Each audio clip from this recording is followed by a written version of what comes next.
grief, and grieving, is a process, Scott Mitchell tells Express.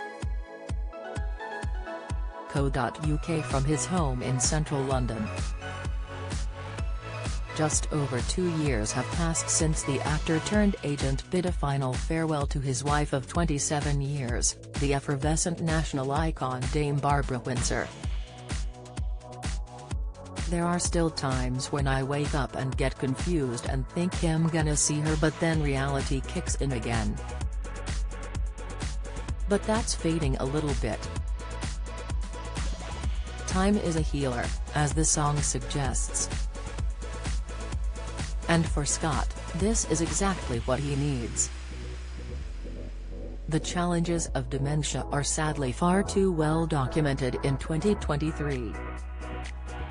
Across Britain, some 840,000 live with the cruel, debilitating illness, a condition that effaces not only the memories of the person diagnosed with it, but the soul of the person trying to protect them through their last days." For 6 years after her diagnosis in 2014, Scott patiently supported his wife through the rigors of dementia, attending to her needs while relying on the help of her staunch band of friends, the likes of Ross Kemp, David Walliams and Matt Lucas, who supported them. Dame Barbara eventually succumbed to the disease on December 10, 2020, aged 83. The death of the cherished Londoner, who charmed generation after generation through her performances on the silver screen with the Carry On film franchise, and on TV through her iconic depiction of Queen Vic pub landlady Peggy Mitchell on the BBC's EastEnders, led to an outpouring of grief, with everyone from Boris Johnson to Prince William paying tribute. But for Scott, now 59, life without the woman known affectionately to many as Babs still hurts, despite the time that has passed. "I still get it today with people," Scott says. "Whether it is cab drivers or people who may have seen me on the occasions that I get recognized. They all come up and say, 'Oh, she's so missed.' There's a constant reminder of her. And of course, I can't turn the telly on without seeing her. I watch EastEnders avidly, and Terry's a great big blow-up picture of Barbara in Peggy's nightclub in EastEnders. And Terry's a picture in the Queen Vic of Peggy. So 4 times a week, literally, I'm reminded. You'll never want to get away from there. I will always be associated with someone, and be someone who was lucky enough to share his life for that many years with such an amazing lady. But, I know the reality is she's not coming back." Dame Barbara and Scott's story is becoming more and more familiar in households across the country. In England alone, the NHS predicts that 540,000 people are carers to those with dementia. These are ordinary people, without a medical qualification, just an overwhelming desire to protect a loved one. And Scott was once among them. What happened with Barbara, and what I know is quite common with a lot of people who are given the diagnosis, is that they go into some form of denial, Scott says of that gut-wrenching moment in the doctor's office when his wife was told she had dementia. They just don't want to talk about it, or think about it. At first, live for the couple, who met after Scott's parents invited their friend Barbara over to help him with his own fledgling acting career in the 90s, went on.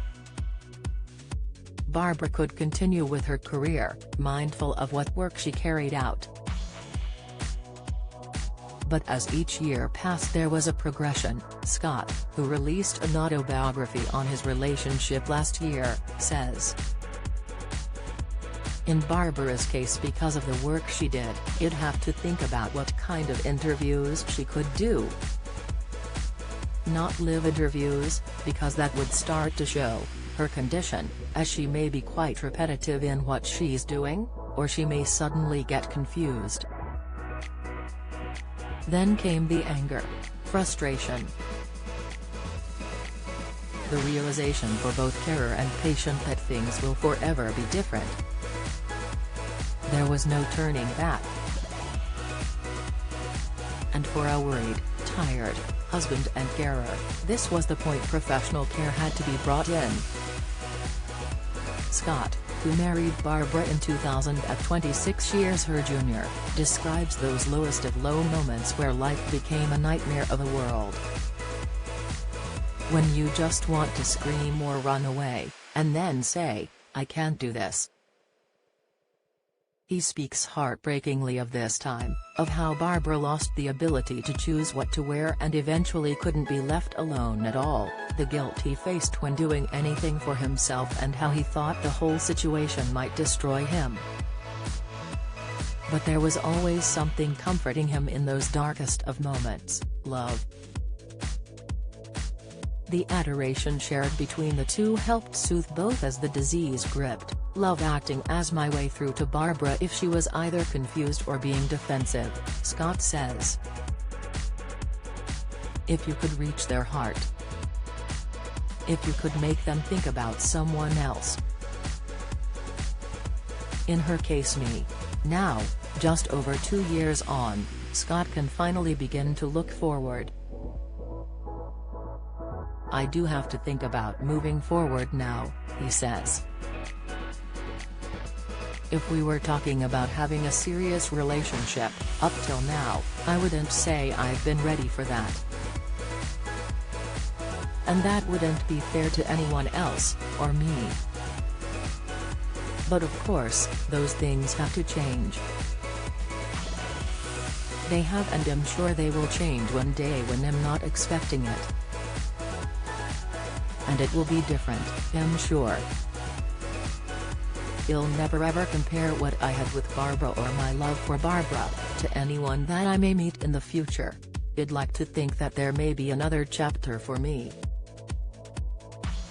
Of happiness and companionship with someone. But when that's ready to happen, I'm sure it will present itself. In the meantime, Scott is using his experience and position to support Home Instead, a service provider that offers tailor-made, flexible care at home for the elderly to enable everybody to live independently at home regardless of their age.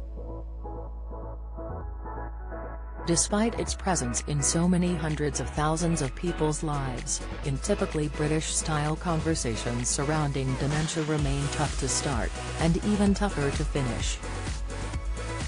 Talk about care and assistance coming into the home damages a dementia patient's pride, Scott says. It's like you're suggesting they're not capable anymore. And that must be the most awful thing to even begin to contemplate, that as we get older we need assistance. It's a delicate conversation that lots of people are scared to have. More information regarding Home Instead is available here. Scott's book regarding his life with Barbara, By Your Side, My Life Loving Barbara, is available here.